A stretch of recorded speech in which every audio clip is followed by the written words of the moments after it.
नमस्कार प्रिय मित्रों, मैं आपका ज्योतिष मित्र राजकिशोर पांडे। मेरे YouTube चैनल ज्योतिष सार में आपका स्वागत है। यह चैनल आपको फेसबुक, इंस्टाग्राम, व्हाट्सएप, यूट्यूब हर जगह उपलब्ध है। मित्रों, आज का जो विषय होगा गुरु चांडाल योग क्या होता है। हम तो यही जानते हैं कि गुरु का जो तेज है, गुरु की जो तेजस्विता है, गुरु का जो ऐश्वर्य है, ये सब राहु के साथ हो जाने से खराब हो जाता है। गुरु के साथ जब राहु आ जाता है तब यह गुरु के गुण जो हैं वो खराब हो जाते हैं। यही सब हम जानते हैं, ऐसा समझते हैं। फिर वो गुरु ही कैसा हुआ जो चांडाल हो जाए। कभी गुरु भी चांडाल हो सकता है। गुरु की तो इतनी बड़ी महिमा है कि कबीर जी कहते हैं गुरु जी के लिए कि गुरु गोविंद दो खड़े काके लागू पाए, बलिहारी गुरु आपकी गोविंद दियो बताए। हमारे उपनिषद के ऋषि भी कहते हैं कि गुरुर ब्रह्मा गुरुर विष्णु गुरुर्देवो महेश्वरा गुरु साक्षात परब्रह्म तस्मै श्री गुरुवे नमः। अर्थात गुरु को साक्षात ईश्वर का दर्जा प्राप्त है। गुरु को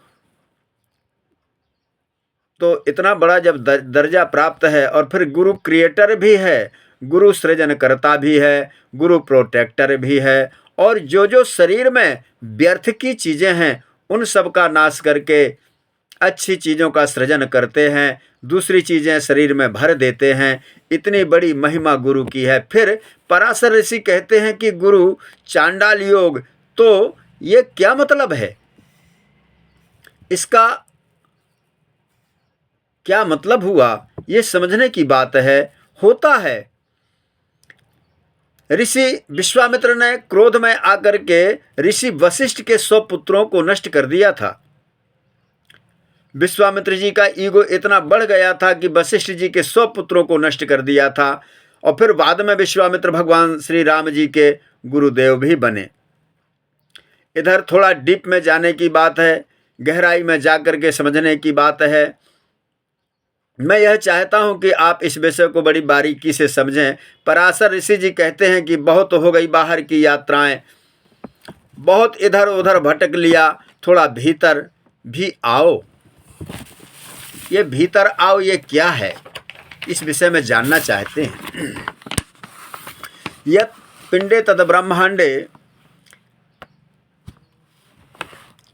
जो इस पिंड में है, जो इस शरीर में, वही ब्रह्मांड में है, जो ब्रह्मांड में वही शरीर में है, वही सब इस शरीर में पिंड रूप में भी है।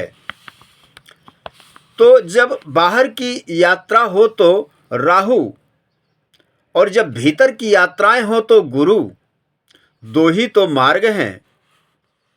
बाहर की यात्राएं करें तो संसार, बाहर की यात्राओं में प्रॉपर्टी है, धन है, राजनीति है, पद है, प्रतिष्ठा है, व्यवसाय है, युद्ध है, अहंकार है, काम है, क्रोध है, लोभ है, मोह है। ये सब राहु के ही रूप हैं, क्योंकि राहु के पास मस्तक मात्र है, मुख है, कान है, आँख है, जो सब बाहर का ही देखते हैं और सुनते हैं, स्वाद लेते हैं। और विचार भी जो राहु के हैं, विचार भी जो राहु के पास हैं, वो भी बाहर के ही हैं, सुनते हैं, बाहर की ही बात सुनते हैं। किसी ने बुरा भला बोला और आप एक्शन में आ जाते हैं। आपकी इंद्रियां बहिर्मुखी हैं। बहिर्मुखी होने से विचार अनंत हैं। ये राहु का ऐश्वर्य है, ये राहु की ताकत है। संसार चाहिए तो राहु बलवान है। राहु बाहर की इच्छाएं करता है, मुझे धन मिल जाए, मुझे रूप मिल जाए, मुझे सुंदरी मिल जाए, और मुझे प्रॉपर्टी मिल जाए, मुझे सब कुछ मिल जाए। तो गुरु क्या है? जब यमराज ने नचिकेता से ये कहा कि तुम मुझसे सारा ऐश्वर्य संसार का ले लो, लेकिन मौत के बाद क्या होता है वो रहस्य मुझसे मत पूछो। नचिकेता ने सवाल किया था यमराज से। उस टाइम पे यमराज जी ने ऐसा कहा था नचिकेता से। देखिए अंतर क्या है। गुरु भीतर की यात्रा है, मैं कौन हूँ, किस यात्रा का पथिक हूँ। तो जब ध्यान की यात्रा है, जब ज्ञान की यात्रा है और जब रिसर्च की बात है तो वो गुरु है।